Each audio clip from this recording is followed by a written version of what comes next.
जय माता दी देवी भक्तों, आप सभी का स्वागत है आपके अपने चैनल देशी दर्शन में। आज हम दुर्गा माँ के छठे स्वरूप माँ कात्यायनी की कथा का वर्णन करेंगे। तो चलिए शुरू करते हैं। माँ कात्यायनी की उत्पत्ति की कथा पौराणिक ग्रंथों में अत्यंत प्रेरणादायक है। यह कथा ऋषि कात्यायनी की तपस्या से शुरू होती है, जो अत्यधिक विद्वान और महान तपस्वी थे। वे भगवान शिव और देवी पार्वती के परम भक्त थे और अपनी साधना के माध्यम से देवी दुर्गा की आराधना किया करते थे। उनके मन में एक विशेष इच्छा थी कि स्वयं माँ दुर्गा उनके घर पुत्री रूप में जन्म लें। उन्होंने वर्षों तक कठोर तपस्या की और देवी दुर्गा को प्रसन्न करने के लिए अन्न जल त्याग कर अपने समर्पण को चरम सीमा तक पहुंचाया। ऋषि कात्यायन का यह दृढ़ संकल्प और उनकी भक्ति देखकर देवी दुर्गा अत्यंत प्रसन्न हुई। उन्होंने ऋषि कात्यायन को दर्शन देकर वरदान दिया। देवी ने कहा, हे कात्यायन, ऋषि तुम्हारी तपस्या से मैं अत्यंत प्रसन्न हूँ। मैं तुम्हारे घर पुत्री रूप में अवतार लूंगी और तुम्हारे कुल को अपने जन्म से गौरवान्वित करूंगी। इस प्रकार देवी दुर्गा ने कात्यायन ऋषि के घर पुत्री रूप में जन्म लेने का वचन दिया। इस वरदान से ऋषि कात्यायन अत्यंत प्रसन्न हुए और देवी की कृपा का अनुभव किया। कुछ समय पश्चात देवी ने ऋषि कात्यायन के घर एक सुंदर कन्या के रूप में जन्म लिया। उनके जन्म से कात्यायन ऋषि और उनका परिवार अत्यंत आनंदित हो गए। क्योंकि देवी का जन्म ऋषि कात्यायन के घर हुआ था, इसलिए उनका नाम कात्यायनी पड़ा।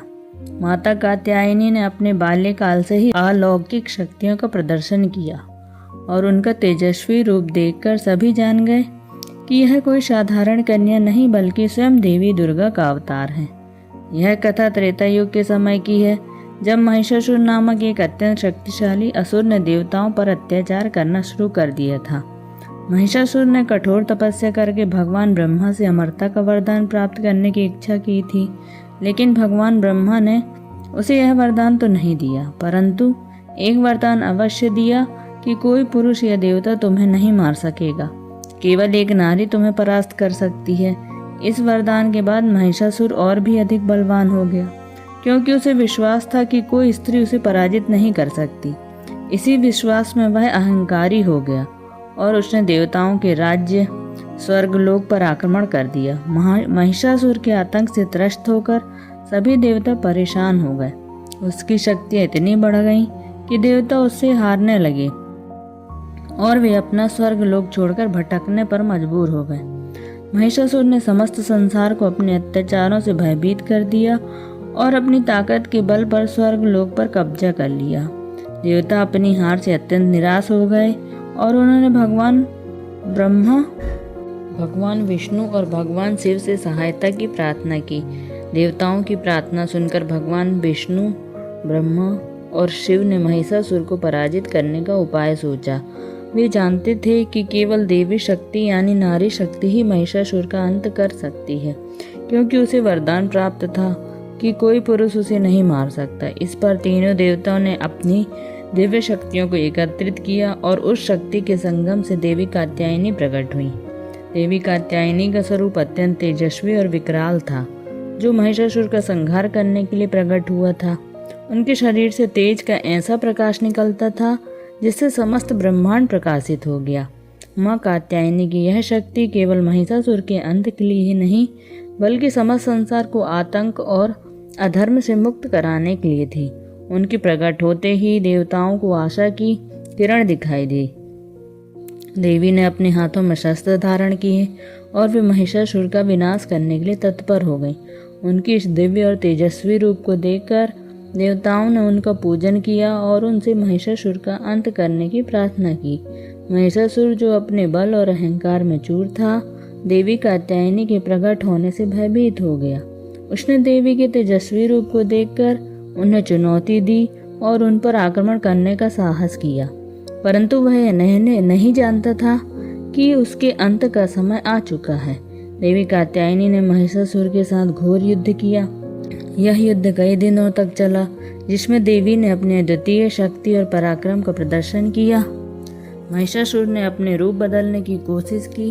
वह कभी हाथी तो कभी शेर और कभी भैंस के रूप में परिवर्तित होता रहा, लेकिन देवी कात्यायनी की शक्तियों के सामने उसकी सारी चालें व्यर्थ हो गईं। आखिरकार देवी कात्यायनी ने अपने त्रिशूल से महिषासुर का वध किया और उसका सिर काटकर उसे समाप्त कर दिया।